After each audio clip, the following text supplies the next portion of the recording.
What are you reading? The original Rapunzel from the Grimm Brothers. I love that story. Did you know the first half of the fairy tale is actually about her parents? The king and queen? They were just peasants, and they were Mother Gothel's next door neighbors. Didn't Mother Gothel kidnap Rapunzel? They kind of gave her away. What do you mean? You see, the mom was really sad because she couldn't have any kids, so she would like sit at her window and look outside at Mother Gothel's garden and fixate on this plant that she really, really wanted. Oh, the magical flower. It was a turnip, but it was a plant that they believed back then could magically cure all sorts of problems. And so she would sit there and look at it and think, oh man, maybe I would feel better if I just had some Rapunzel. She actually started getting sick. She was so envious until she told her husband, I'm gonna die if I don't get some of that. And this was over turnips. Yeah.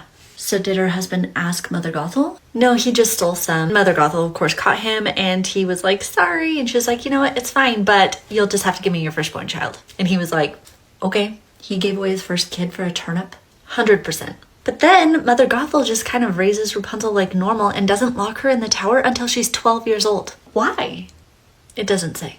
So the mom was obsessed over the plant, but Gothel is just as obsessed over protecting the daughter. Oh, and she's not the only obsessed one. There was a prince who heard her singing in the forest, and he thought it was so beautiful that he comes back every day to listen to her sing. He can't get over it. And then he sees how Mother Gothel gets up into the tower, and then he copies her, and he goes up too. And one of the first things he says when he gets up there is, will you marry me? What did Rapunzel think of that? She was like, sure, but I actually don't know how to get down, so if you'll just come back every day and bring like a little piece of silk, then I can make a ladder, and I'll climb down with you eventually. Why didn't she just ask him to bring a ladder? Doesn't say. So that's when Mother Gothel sees the prince climb up, and that's when Rapunzel gets in trouble. No, I thought so too. Rapunzel gives herself away. She's like, Mother Gothel, why are you so heavy? You're way heavier than the prince. He's gonna be here any second. It kind of sounds like she wanted to be found out.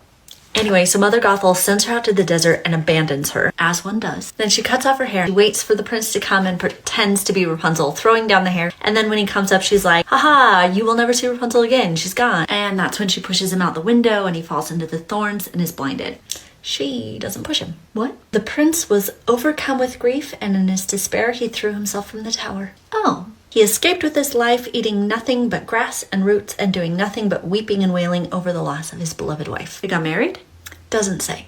But thus he wandered about miserably for some years. You were a little bit too happy about all this. It's so different from what we knew, right? So anyway, it says he wandered through the wilderness until he happened upon Rapunzel, where she lived miserably with the twins she had given birth to. Disney definitely left that one out. Rapunzel recognized him and crying threw her arms around his neck, and two of her tears fall into his eyes, and his vision becomes clear as well as it had before. And they all lived happily ever after. They lived happily and satisfied.